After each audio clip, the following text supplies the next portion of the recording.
Dario, you've said that AI could wipe out half of all entry-level white-collar jobs and spike unemployment to 10 to 20%. How soon might that happen? Well, well, first of all, thanks for having me on the show. But just to back up a little bit, I've been building AI for over a decade. And I think maybe the most salient feature of the technology and what is driving all of this is how fast the technology is getting better. A couple of years ago, you could say that AI models were maybe as good as a smart high school student. I would say that now they're as good as a smart college student and sort of reaching past that. I really worry, particularly at the entry level, that the AI models are very much at the center of what an entry level human worker would do. And so it's hard to estimate, exactly what the impact would be. And there's always this question of adaptation. And these technology changes have happened before, but I think what is striking to me about this AI boom is that it's bigger and it's broader and it's moving faster than anything has before. And so compared to previous technology changes, I'm a little bit more worried about the labor impact simply because it's happening so fast that yes, people will adapt, but they may not adapt fast enough. And so there may be an adjustment period. You are running an incredibly important company in AI, and you know this better than anybody, or as well as all the names we know, people, Sam Altman and others who are working, Elon Musk in AI. Why are you raising the alarm? Because it's not necessarily, I would think, in your best interest, because a lot of the messages we hear from, at least publicly, from some AI CEOs and stuff is a little bit more calming, like, these agents are going to be great in your life, and yes, there may be problems, but writ large, this is a fantastic thing. Yeah, I mean, I think the reason I'm raising the alarm is that I think others haven't as much, and I think someone needs to say it. To be clear, and I recognize it's always a difficult balance, right? I'm aware of my position that I'm building this technology while also expressing concerns about it, and the reason I'm doing both of those things is, one, I think the benefits are massive, and we need to find a way to achieve the benefits and mitigate or prevent the harms. And the second thing I would say is, look, there are, as you mentioned, 6 or 7 companies in the U.S. building this technology, right? If we stop doing it tomorrow, the rest would continue. If all of us somehow stop doing it tomorrow, then China would just beat us. And I don't think China winning in this technology is, I don't think that helps anyone or makes the situation any better. I do want to read something that Sam Altman, your former boss at OpenAI, said in September. He was saying that AI can cause significant, in his words, significant change in labor markets, good and bad. He went on to say that most jobs will change more slowly than most people think. And then he said this, and I want to just read it word for word. He said, many of the jobs we do today would have looked like trifling wastes of time to people a few hundred years ago. But nobody is looking back at the past wishing they were a lamplighter. If a lamplighter could see the world today, he would think the prosperity all around him was unimaginable. And if we could fast forward 100 years from today, the prosperity all around us would feel just as unimaginable. For younger people, I should say lamplighters was actually a job. People went around lighting lamps on the streets. I think a lot of people may not even know what a lamplighter is. But do you think Sam Altman is wrong? Yeah, so, I think there are some things I agree with about that, and then there are some things that I think are too optimistic. So, I definitely agree that, AI, if we succeed at it, can grow the pie greatly, right? I wouldn't be surprised if economic growth is much higher than it is today as a macroscopic phenomenon, right? That AI allows society as a whole to be more productive. So let me just say, because you've previously in the past said you've described a future where cancer is cured, the economy grows at 10% a year, the budget is balanced, and 20% of people don't have jobs. That's exactly what I was getting to, right? Where I agree with all the positive potential. I think that isn't wrong. But I think the quote you just flashed is maybe too optimistic, maybe too sanguine about the ability for people to adapt. People have adapted to past technological changes, but I'll say again, everyone I've talked to has said this technological change looks different. It looks faster. It looks harder to adapt to. It's broader. The pace of progress keeps catching people off guard. And so I don't know exactly how fast, the job concerns are going to come. I don't know how fast people are going to adapt. It's possible it'll all be okay, but I think that's too sanguine an approach. I think we do need to be raising the alarm. I think we do need to be concerned about it. I think policymakers do need to worry about it. If they do worry and they do act, then maybe we can prevent it. But we're not going to prevent it just by saying everything's going to be okay. Do we as a society even understand the potential inequalities that this may amplify? And also the impact just on what, like I have little kids, I have a 5-year-old and a 3-year-old. What do they grow up aspiring to if machines can do pretty much everything better? What does it do to initiative or drive or striving? And I don't know the answer to that, Yes. but it concerns me. Let's take those questions one by one. Those do concern me, but I do have thoughts on them. In terms of inequality, I'm worried about this. There's an inherent social contract in democracy where ultimately, the ordinary person has a certain amount of leverage because they're contributing to the economy. If that leverage goes away, then it's hard to make democracy. It's harder to make democracies work, and it's harder to prevent concentration of power. And so, we need to make sure that the ordinary person maintains economic leverage and has a way to make a living, or our society, our social contract won't work. And that's why I think it's important. Welcome back to Breakdown Friday. Joseph Ward, Patrick Irvin, Professor Carl Tone Jones. And we've had this type of conversation before. Probably at least once or twice a year we have this type of conversation. But it's a bit different this time. In the past, we talked about the black middle class being wiped out by 2050, black wealth, the median wealth for black households becoming zero. And we also talked about a useless class that could be created with the coming technology. Now, getting more detailed with it, because this clip is saying 20% of the jobs could be replaced by AI. Entry-level jobs, blue-collar jobs, service jobs, those types of jobs could be replaced with AI. And some articles that I pulled up is saying that estimates suggest that up to 60% of current jobs will require significant adaptation due to AI, and like 30% of the jobs could be gone or taken by AI. So you know how my mind works and how our conversations go over here. Well, what the hell that mean for black folk? Because if we always talking about when America catches a cold, black people get syphilis. So if we always saying that, how does the coming of AI positively or negatively affect the black community, black Americans, especially with the doom that's being predicted to come toward us economically already? Now, especially those who've been watching the book readings, 2 weeks ago, we're reading Black Labor, White Wealth, and Dr. Claude Anderson was talking about, he predicted by 2013 how a lot of jobs that black people hold will be replaced by technology. And that held true, and it still holds even more true as we move forward, because the people who are working in the tech spaces are sounding the alarms. Now, of course, we know we're not paying attention. The bulk of black people not paying attention because we're worried about what's going on with Diddy, DDG, and all the other crazy stuff that's going on in the celebrity world. So a lot of black people are gonna be blindsided by how the job market is going to be changed. And it's not going to be changed in favor of the people who don't have the skills to translate toward the future. A useless class will be created.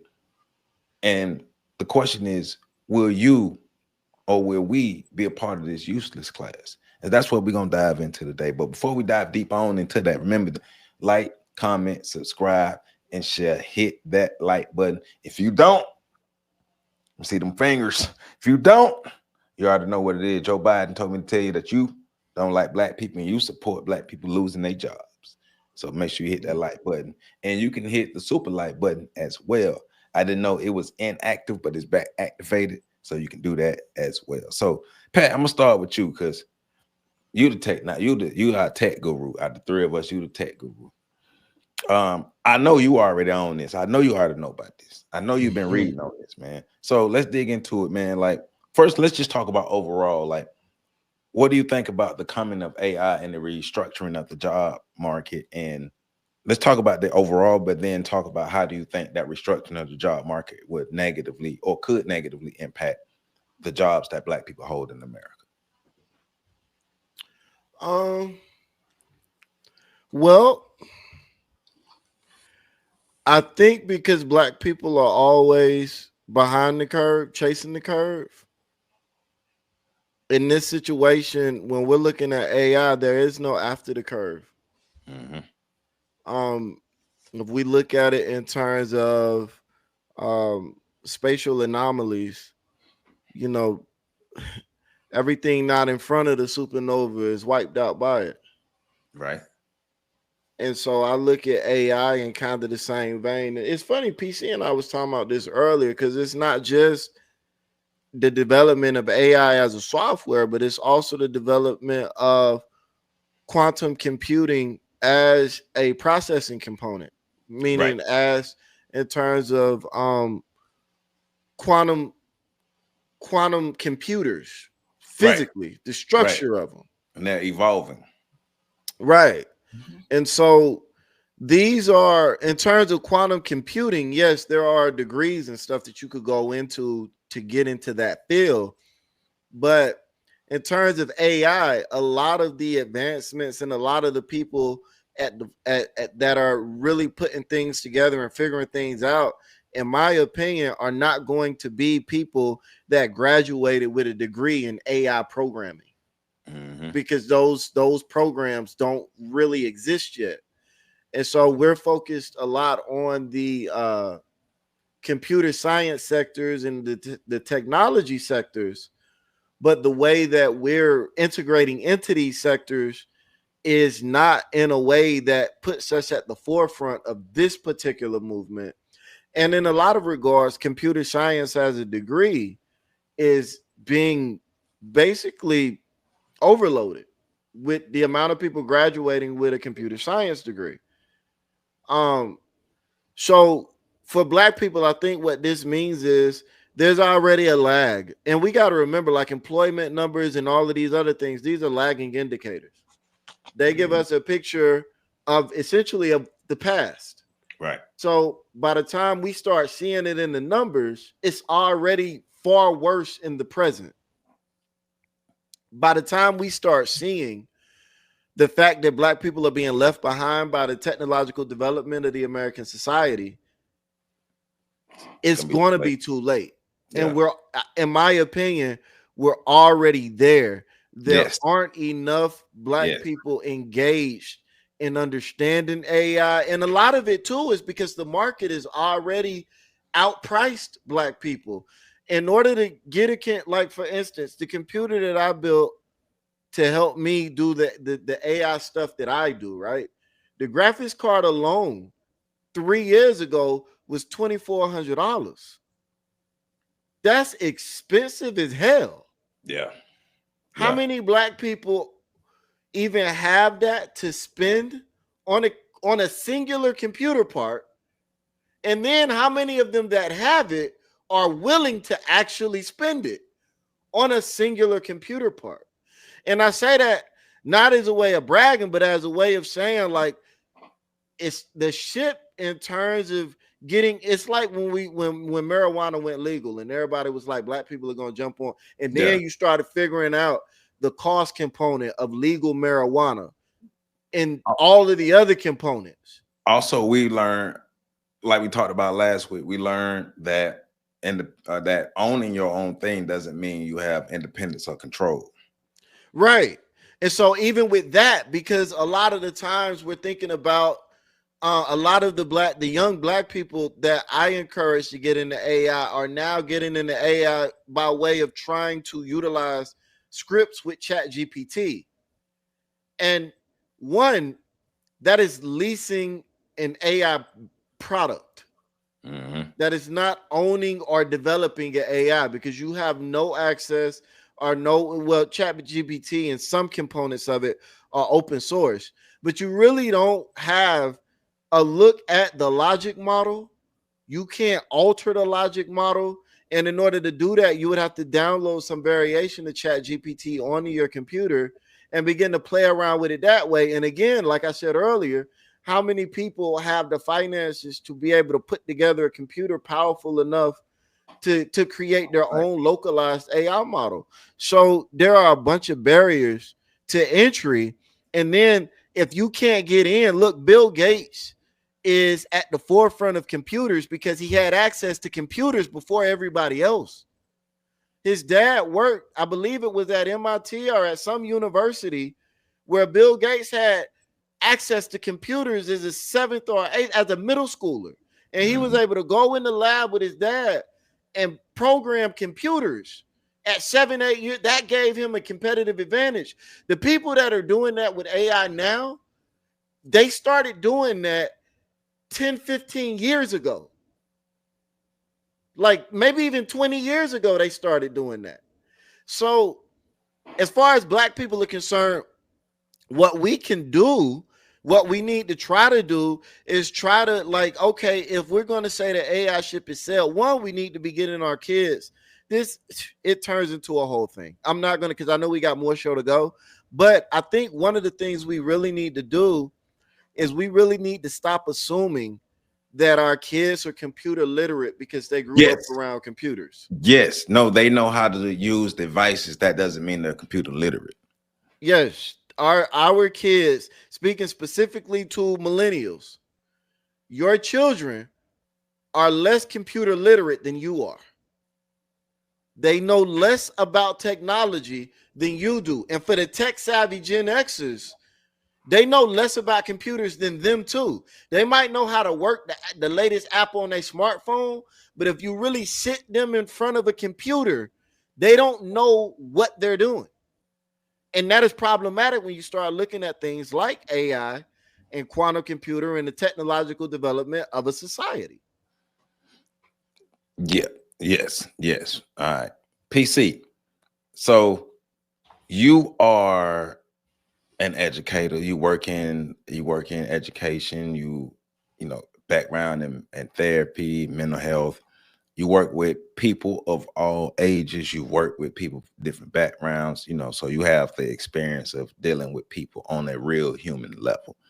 And you also understand the power of employment, like being able to feed yourself. So what are your thoughts on, from, you know, taking into account your background and your interaction with the people you've been able to interact with on your path? How do you feel like AI will negatively impact the job market for the Black community, or even like the growth of entrepreneurship, or even some kind of technology being created within the Black community? Well, first of all, you were right about Pat. Pat got like 6 screens up. Yeah. You're like a goddamn hacker. Batman. But what is the saying? If you don't plan your future, then someone else will plan it for you. And we often say we don't have the attention span to plan past the weekend in most cases, or a cruise 3 months from now that we have to put money to every month to get to. We're not focused on the future. One of the biggest issues I always had, especially with the woke crowd, right? And is how fast they wanted to get the shit over with so they can get back to partying. Like how fast they wanted to get the work done. Listen, y'all, we're going to buy black for one day. We're going to black out for one day and show them our economic might. And then on Thursday, we're going to be meeting up at the after hours. You know, we don't really plan for the future of the community. So it's going to be planned out for us. They're talking about things like, UBI being one of the possible responses to this whole movement of technology and the elimination of entry-level jobs. You remember during the coronavirus, these entry-level positions mainly held by most, Black people or people who were from poor social, not I'm say poor, poor social and economic backgrounds. Let's not, mix it up, skirt it. They were conned into believing they were essential workers, so the society didn't completely shut down and people had the opportunity to go to the stores. But what happened was that was how the biggest way that the coronavirus actually spread toward the Black community. See, our lack of a preparedness in terms of insulating ourselves put ourselves in positions to where we literally, we didn't know at that time. It could have been the plague that rocks society to its core. We don't plan. So because of that, you got kids in school right now getting college degrees, but they don't even know the projections, career projections of the degrees they're getting. So it's cool if you get a degree in basket weaving, but I don't know where you're going to get a job weaving baskets. And then one that was certainly, worth the money you're just spending, and the loans you'll take years paying back to get it. The crazy part is, and Dr. Claude Anderson called it out. It was the first name I thought about when I saw the clip. Technology is the enemy to Black people right now because Black people are so far behind. Right. And I mean, you made mention of it earlier. We're so far behind that we can't even see the smoke from, all the things that are blazing the trail ahead. And because of that, and we would rather sit here and debate this rather than address the problem and fix it, we are not going to be prepared for when the crash comes. The joke, winter's coming. Well, winter's here, and it's just getting started. And it's going to affect the entire planet. And because we don't have the infrastructure, we're going to be just like it was back in 2020, begging places to stay open so our kids will have access to food. So, because if you paid attention, you go to certain places, they had the beta AIs working. You go into a fast food restaurant. I did a lot of traveling. All those kiosks, they were replacing workers. They already had like a totally, I heard, I'm not sure if it's for real, a totally automated McDonald's in Texas somewhere. So where all they needed was somebody to make sure the machine was functioning. You know how many young people whose first job was in a fast food establishment like that? And for some of them, they had to live life, who had to go out there and become adults before their age, or have adult-like duties before their age. You know how many of them are dependent on jobs like that don't require any skills? They only require your attention, your attentiveness, and your hours of service. So you remove all of those jobs. And I don't know how we didn't see it coming, because it's been going on for over a decade with the automated checkout lines in the stores. It's been going on. They're talking about replacing nurses, like basic hospital visits with AIs.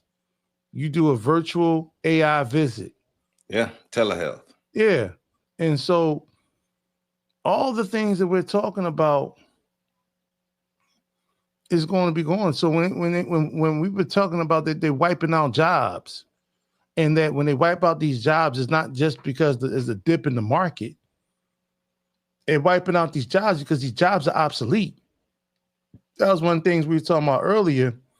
Me and Pat were talking about earlier with, some guy came to the school last year and he did a presentation, and people really didn't understand what he was saying.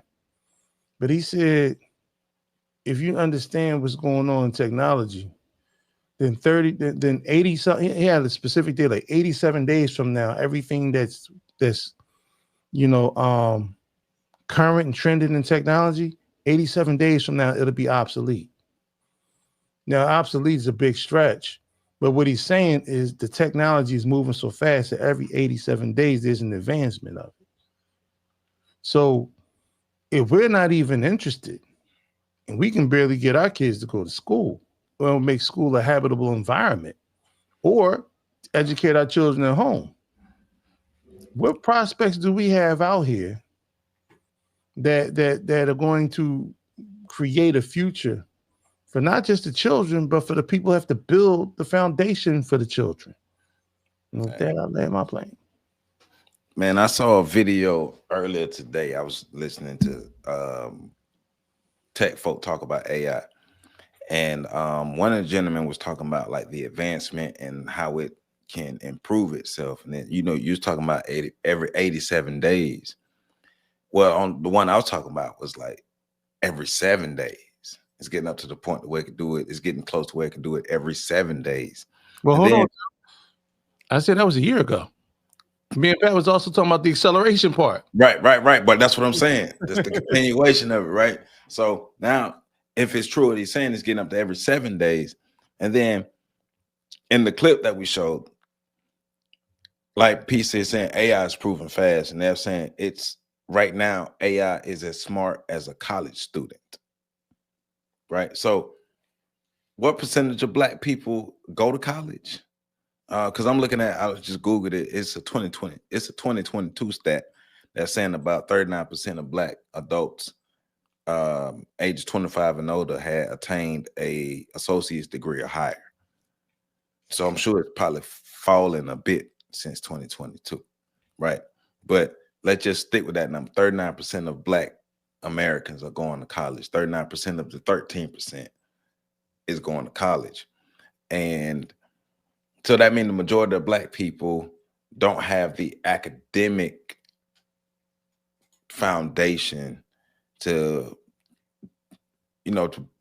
maybe possibly keep up with AI. It depends on what their at-home environment is. It depends on what their mind is like, their creativity. Because taking into account, even if you aren't highly educated as far as the traditional way, but you're taking the time to educate yourself on technology, you've built skills.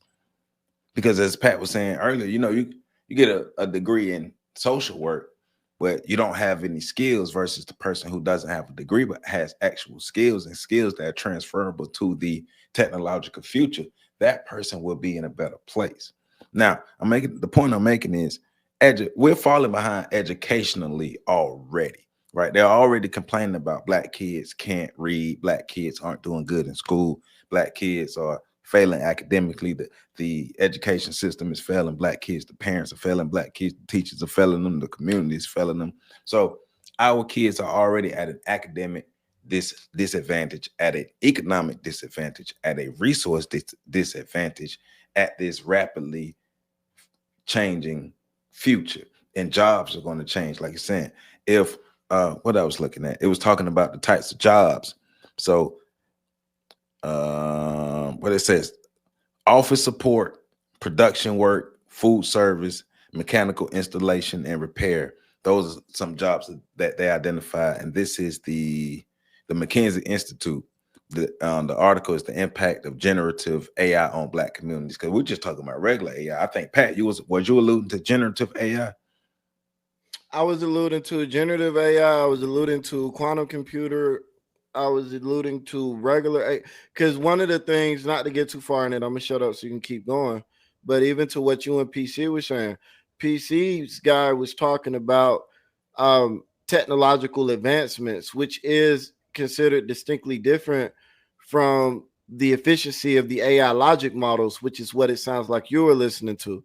AI logic models are improving themselves roughly it's about every 5 to 8 days. They double in terms of their capacity. Right. But that's a different aspect of technology than overall general technical advancement, which is speeding along very rapidly. But yeah, go ahead. But even in that, so our view of AI isn't even on par with the actual AI that will be really transforming the job markets, because as you said earlier, we think top of the line AI is ChatGPT. And it's not. Right. Not even close. Right. Because if they started working on this 20 years ago and the average person has access to it, it's the average run-of-the-mill AI. Right. And ChatGPT is blowing our minds just at the basic level. It is blowing our mind. Don't pay the $20. Oh my God, it's going to change your whole life. But at the same time, AI in the school setting is making kids stupid because they're not learning how to think and solve critical problems. They're already not learning how to solve critical problems, but they're not learning how to think because they're using AI to think for them. So they're going to be undereducated, underskilled in a fast-paced changing market that their skills won't translate to. That equals a bad future, and we're setting generations of Black people up to fail, and we don't give a damn, which is crazy, man. So PC, you talked about you mentioned something earlier. You made me write it down, but you made me write down think tanks, because that we talk about it all the time. We need think tanks. We need Black people in these spaces who are in these spaces, or Black people who can think ahead to help us. You was talking about planning. You're talking about planning. We have no future plans for ourselves. Probably not even a critical mass. We know not as a whole. We don't have any plans for us. That's where the think tanks come in, to be able to be ahead of the curve. Because if we had think tanks in place years ago, 20, 30, 40 years ago, they could have been ahead of the curve, because once again, Dr. Anderson predicted a technological shift that was going to replace Black labor.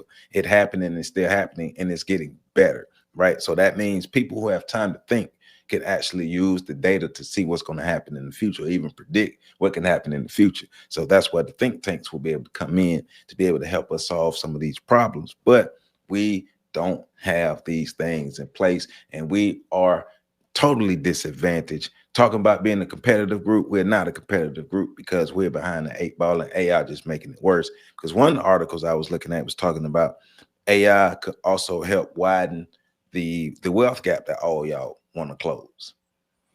So. Yeah, that when you're slagging and you're back and you know and you're already being warred on by greater society, right? Greater just means bigger, y'all. Just, you know, because I know how y'all get. It's greater. I said it. Now what? The greatest is. The greater society is warring on you, and it's impeding your progress, and oftentimes creating situations of regression. This is why we talk about like the whole process of what the Black community truly is, right? The lack of vision and provision, and focus. And that's what happens, unfortunately, when you're in a matrifocal society, is because, you know, we're not, hey, listen. No. You made me think about, I saw a video yesterday of this girl on TikTok. She made it, the video I saw, she was basically alluding to Black men should let Black women become the leaders of the Black community. And that's why I started laughing, because you made me think about that. And then another video, she just came out and said it, like, Black women should be the leaders of the community and Black men should follow them. They should be the planners and we carry out the plans. Well, that's been happening for the last 50 years. I was screaming at the screen, like, it's already happened. We know how that goes. What we doing. Yeah. Yeah. So and so those societies don't produce men that lead, though. They produce males that follow. And because of that, the ones that actually think about being innovative and things of that nature, you know, the female nature is about comfort. It's not about going out there and taking chances and taking risks. It's just what it is. And so we don't have guys out. It's like we were talking, we all talk about this, but having the wherewithal to know when to fight, like the fight or flight or freeze is what they call it now. Or there was another one too, like Falks. Flight, freeze, fawn. Fawn, yeah. Fawn. So We don't we our fight mechanism ain't what it used to be. And because as a society you would see the tug and somebody would say, no, we got to fight for the ability to maintain, the fight for the ability to compete with other nations. We're trying to find a comfortable place in it. Yeah. And that's collectively as Black people. So, we have to, there has to be a shift in terms of direction. And I always talk to the brothers, like brothers, and whether you have the permission or not from our ladies, we have to be the ones to step out in front and not be afraid of the sign language that'll come, because power is not in a vacuum. Where you give power, power has to be gained, or when you gain power, power has to be given or taken. So there's going to be some pushback, tug of war, because I don't know anybody that doesn't want to be sitting in the pole position. So we have to start assessing that. We also, like you said, the think tank concept with these supercomputers, we might be out of the game by then, because they can compute and move at speeds to a point where they can do all the quantitative data and research, and is more cost effective, because you're not paying, all you're doing is paying to keep the building cool. You're not paying all these different people to come in. You don't have to go out and get pizzas, because people are going to be crunching numbers overnight. So we might have missed the boat on that too, because I remember when Pat was waiting for that microchip. Yeah, I remember. That was the AMD chip, right? Yeah, he was waiting for that. He was like, man, it's like a 6-month wait. And you had to pay for it earlier. And not for real though. But what we've miseducated and undereducated ourselves out of competitiveness. Yeah, we're not competitive. Go ahead, Pat. I think one of the things that we're going to struggle with here is, and then it's multi-pronged, like it's multifaceted, because even if we were on target as far as the technology goes, Dr. Claude Anderson was still going to be right, because socially speaking, Hispanics replaced us in the labor market. Well, that's one of the things that we don't get is, he said two things. We're going to be replaced by other groups. We're going to be relegated to a third or fourth class citizens, and we're going to be replaced by technology. Those things have happened. The Asians and the Hispanics are replacing us as we speak. Well, and I don't even think it's as we speak. I think they've done it already. And well, they've done it and they're still doing it, basically. Yeah, because I think this is one of the things, right? And because I agree with what PC said, and I want to highlight this point in terms of, he suggested it as a possibility, but I think at this point it's become a statement of fact. We've missed the boat here. Yeah. And with this particular boat, now we're in a position socially and economically in American society where if we really want to catch up, like if that's the goal, white people are going to have to slow down or throw us a line. They're going to have to throw a line. I don't think that where we are technologically speaking and where the world is headed and the speed at which it's moving, and you measure that up against our ability to respond and to create change internally, at this point, if we really want to catch up to being at the forefront of the world, we need somebody up there to come get us. We need help if that's the goal. Now, I'm not saying that's what we need to be doing, but I'm saying if you're going to say that the goal is for us to be up there with them, one of them has got to come back and get us, because we don't have the structures, the apparatuses, the resources. We don't have any of the things in place that we would need, because you got to think, in order for us to catch up, we've got to go faster than they're going now. Well, okay. So all right. So I was having a conversation with a coworker Monday, and we were talking about like Instacart, DoorDash, and stuff. And she was telling me that she's the driver who only does the routes or pick up for people who are tipping. If you aren't tipping, I'm not going to pick your stuff up. And so I started thinking, I was like, well, that's not a good business model long term, because you're going to miss a lot of people with that. But also, those are the people who can be easily replaced. Like, you cost more money. Mm-hmm. When I was in San Francisco, when I first got there, I didn't know what the hell was going on. All I know is all my hood sensors was going off because I kept seeing this one white car just kept coming around and coming around and coming around and coming around. And so I'm looking, I started sizing up. I was like, all right, buddy across from me look like he can fight. That's probably about it, but at least me and him can fight. Right. And so later on found out that was the Waymo. The Waymo, the self-driving taxis that they have in San Francisco, and they're sprouting out all over of course, starting in the tech cities, but they're gonna sprout around the United States. But basically, self-driving cars that can navigate through the streets safely are popping up. They're gonna replace those drivers. They're gonna start with the ones who cost the most money. So you can keep the attitude of I'm only gonna go pick up for the people who got tips. All right, well, this Waymo don't need tips. No, and they got drones that do it now, that deliver pizzas.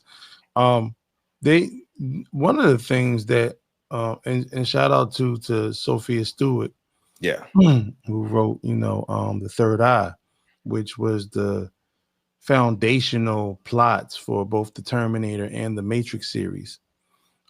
She finally she got awarded 33 billion. I know they didn't give her 33 billion, but she got awarded 33 billion. she got like 2 billion. That'll work.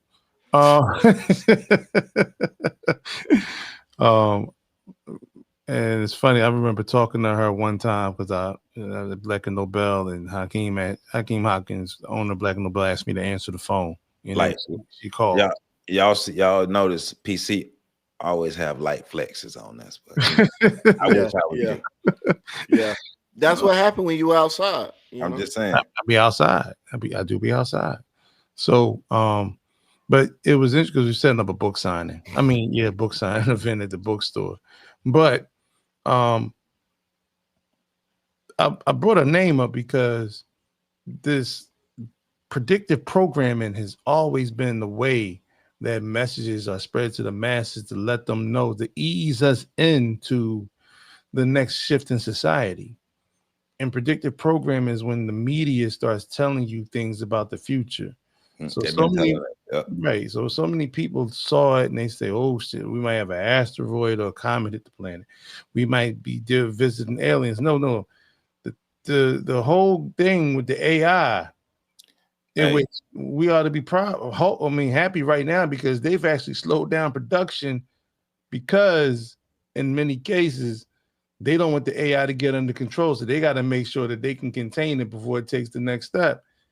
Anybody remember when iPhones first came out with like an AI sample app, and they had to take it off the market because they started having conversations with themselves and simplifying the English language? That was like a decade ago. Hey man, iRobot was a documentary. Yeah, right. What was the movie, Rise of the Machines or something like they've been, like you're saying, they've been putting the stuff in there.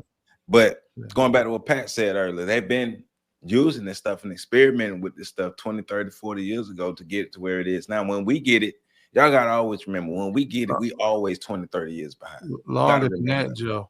Longer than that. The movie 100 years behind. The movie War Games came out in the early 80s.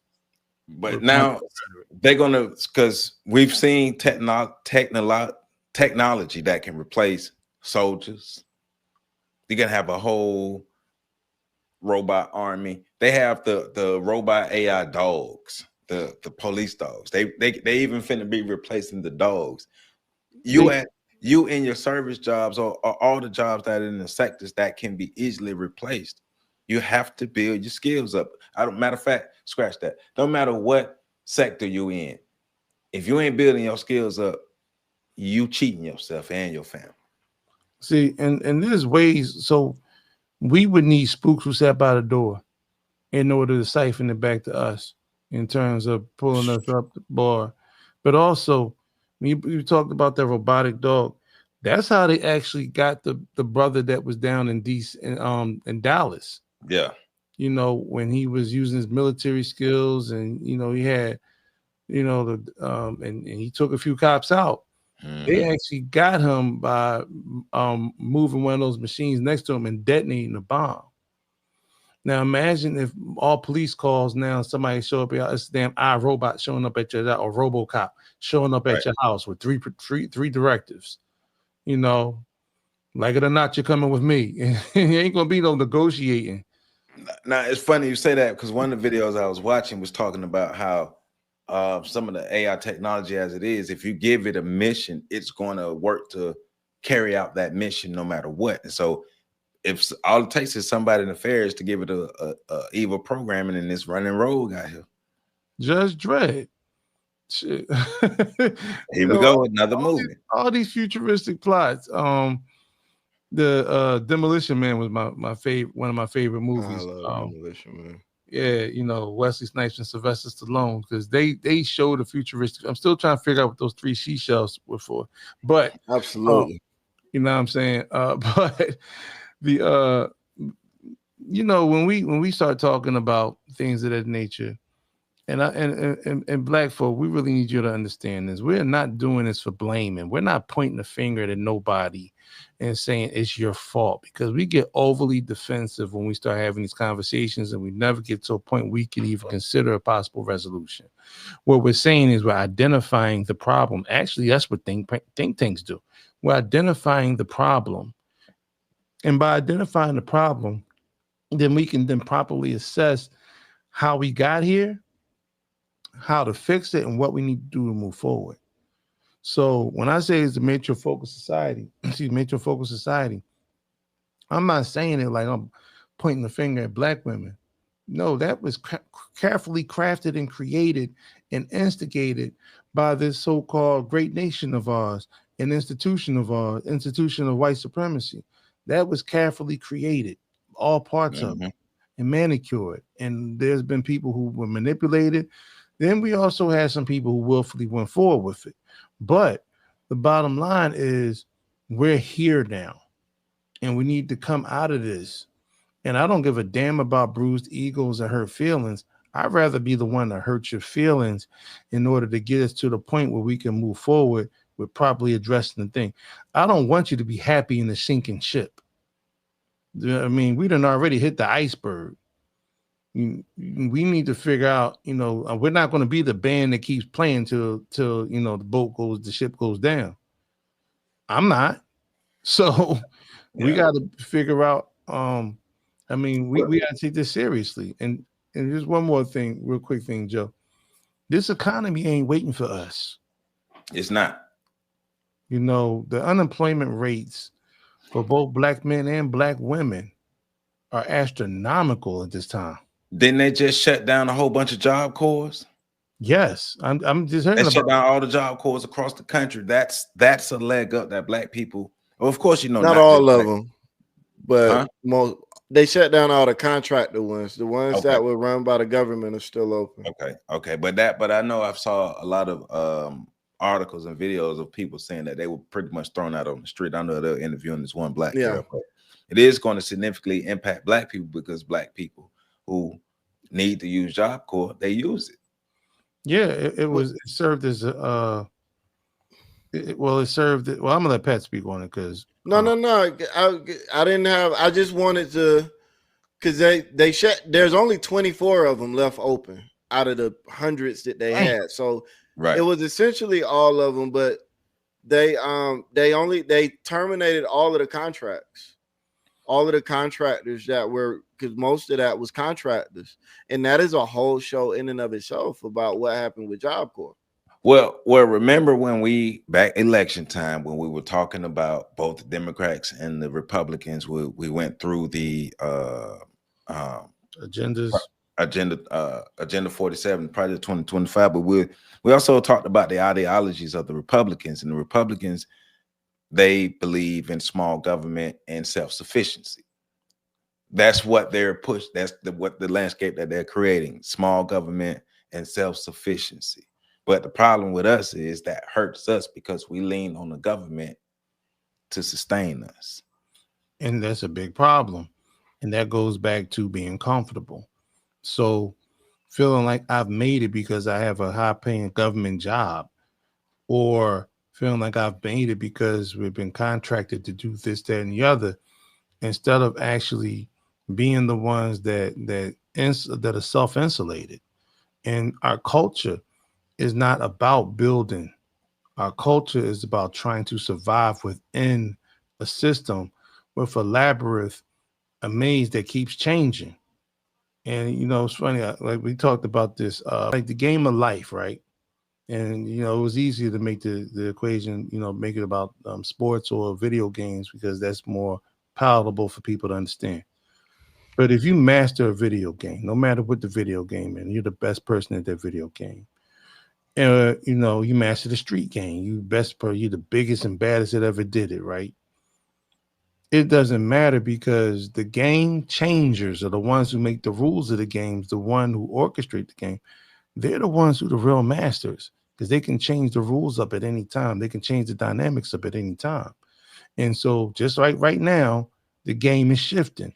People who are damn good at their jobs right now are out in the street, wondering about how they're going to get back and forth. Now, and flooding the rideshare market, flooding the food delivery market to the point where nobody's going to make any money. So, tell old girl Joe, she gonna have competition for them tips. well, you know, I wish I would have thought about it in that conversation because as you were talking, you made me think down. We had a prequel conversation to this conversation, right? Because yes, like you keep that attitude, keep that, because if you signed up for the job just for the tips. I ain't mad at you, whatever, but you got to understand that you can be replaced because you will be seen as more of of somebody who is not necessarily what you cost. Basically, you cost more. You cost more. And if you cost more, we can get rid of you faster. We need things that's going to bring in more money rather than just trying to put money in your own pocket. This concept is actually what led to the Civil War in America, the slave economy versus the free labor economy. That's how ancient this conversation is. In this particular, you know, this conversation is over 200 years old or close to 200 years old. Right. Because every time you seem to have progression somewhere else, there's another part of the economy and say, hey, if we start industrializing, then we ain't gonna be doing this, we ain't gonna be doing that. Now they came with a compromise for sharecropping at the end, but the original cause for the war was which economic model is going to win. And you know, sorry, brothers and sisters, I know Juneteenth is coming up, but that ain't why you celebrate Juneteenth. That's another conversation. But yeah. I'm just saying, man, we really need to, and I keep saying, I'm tired of saying what we really need to do, because at this point, man, a lot of people are just being entertained by what we're saying. And well, yeah. But so I chat GPT that I said, what percentage of black people will be jobless in the year 2050 in the United States? And so according to what chat GPT is generating, it says as of April 2025, the unemployment rate for black Americans stand at 6.3%. Of course, the rate has had fluctuations over the years.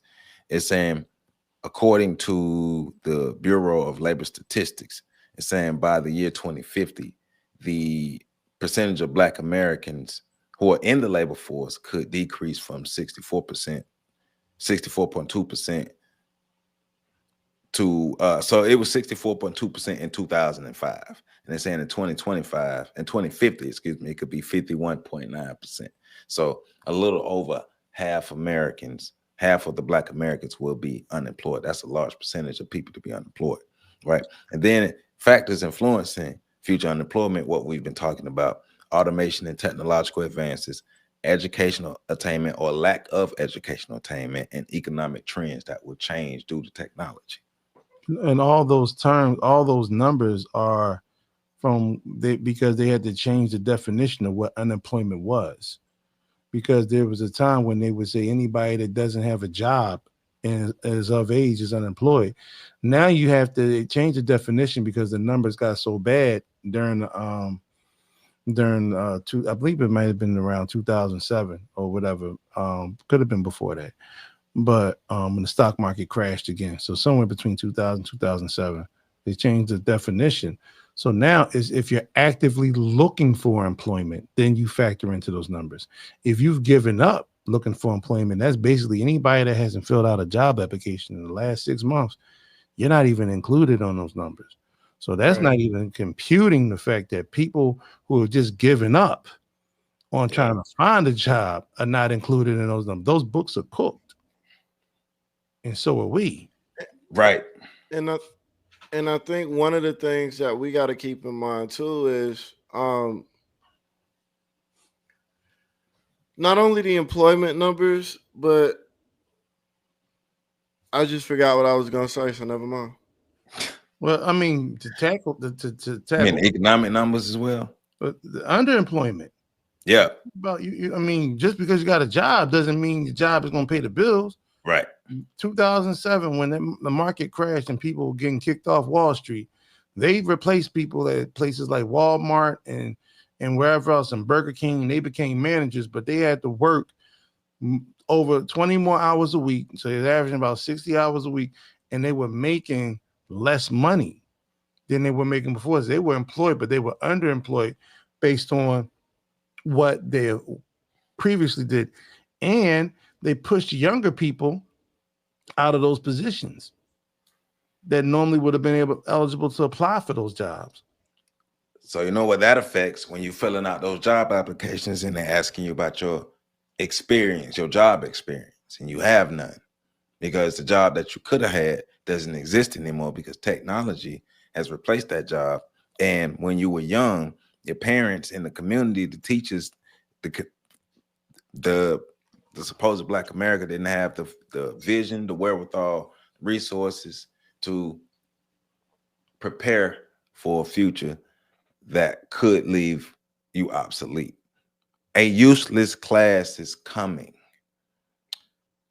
And the question is, how many of us would be a part of that useless class?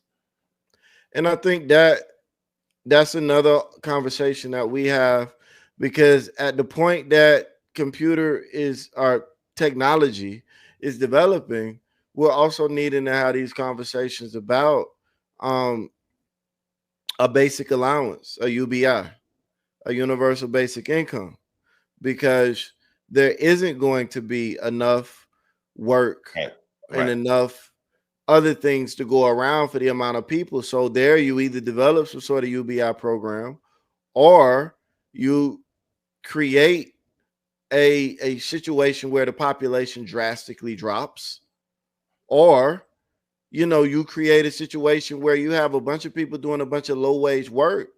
But in two of those scenarios that don't involve the population dropping, you also have to consider yourself with how do people stay motivated and inspired with low wages to work when there is no work, or when the work is only for low wages, or when all of these other things, like what drives you when you're locked into a certain lifestyle. And that's where we go back to these conversations about Black people being locked into a specific position in society. If we're all living on a UBI because there's no work to be done, how do you elevate your station? And if you can't elevate your station, how do you stay motivated? Because the UBI right now, welfare, all those things there, and with the changes in welfare now, that's going to be another drastic impact on low-income Black families who don't have a plan, who have always used the government for their survival. They are going to suffer, and they are going to be some of the greatest ones, if not the greatest ones, behind this technological curve or this technological boom that's happening right now. Man, I see so many women at my job who are in the nursing program, and they're getting degrees in nursing, And we just talked about how they're planning on making that job obsolete, or at least dropping or reducing The numbers, yeah. dependency on it. But yet and still, And my man, not to cut you off. Remember, hospitals are already understaffed with nurses right now, and the technology is coming. yeah, and they're looking at it as a cost slash, situation. And it's really sad because I think people, when they don't know what to do, they just keep doing what they've been programmed to do. And the programming is so strong that it's so powerful that you can literally watch a person glitch when you offer them a different solution, idea, whatever. You can just watch them glitch, or they'll get to that point where they start saying, yup. Well, guess what? The light in the refrigerator's on. I gotta go. It'll be something of that nature, right? So it is I think, and I saw this Russian guy from the USSR who was talking about the impact of American society, and he speaks to the demoralization of people.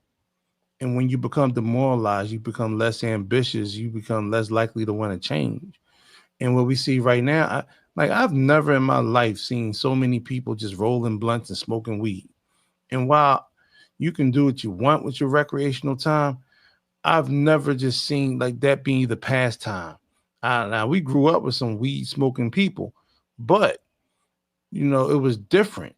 It was indeed recreational. It wasn't a lifestyle. Now it's like cats talking about, I got a blunt for breakfast. So we really do need to change. You can't watch a video. We had a support group.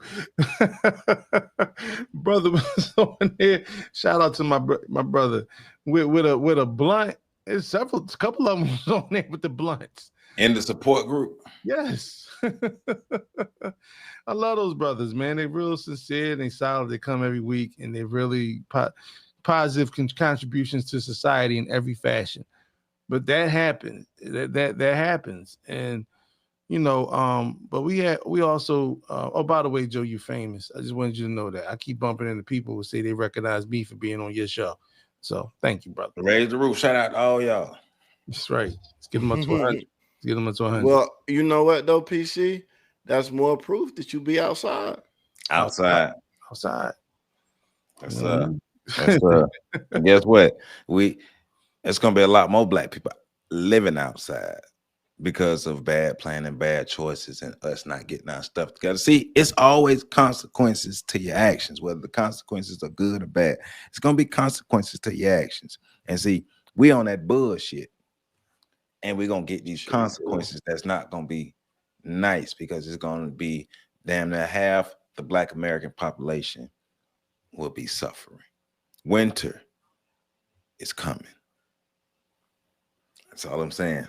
Hey, fatlifestation.com. If you don't go to fatlifestation.com, you ain't black. You don't like black people, right? You support black people losing their jobs. Fatlifestation.com. Go there, support PC. thepax.org. Check it out. A lot of great information on that. Pat put a lot of time putting that information on you. Y'all go read that information. You're going to learn a whole lot of stuff. www.ontheshoulders1.com. Check it out. That's the home base where we do what we do. Got a lot of information, educational services, everything, videos, how we do what we do, when we do what we do. It's on the website. Links in the description to support us. You can support myself, Pat, PC. Hold up. Oh yeah, real quick. Let me give my support shout out real quick. Kim, we love you. You the greatest ever. We love you, me, Kim. Thank you for your support. Let me pull this up real quick. Come on, here we go. Gary Hall, I appreciate you. Thank you for your support, Mr. Gary Hall, and me, Kim, and Michael Anthony Clark Jr., and who else? Cheryl Tate. Thank you all for you all support. Thank you. Really appreciate it. So that's how we do it, man. Patrick Irvin, Professor Carl Tone Jones, Joseph Ward, those gentlemen are brilliant. I'm happy to be in their presence. We learn and we do what we do, and we're going to continue to grow. Like they said, we're pushing to 100,000 subscribers. We need y'all help. Hit that like button, hit that subscribe button. pass that on to somebody else. Let's keep this thing moving forward on the shoulders of giants to the moon. Let's get this platform out there in the stratosphere. We love y'all. Y'all make sure y'all catch the next video coming up. 2 fingers in the air.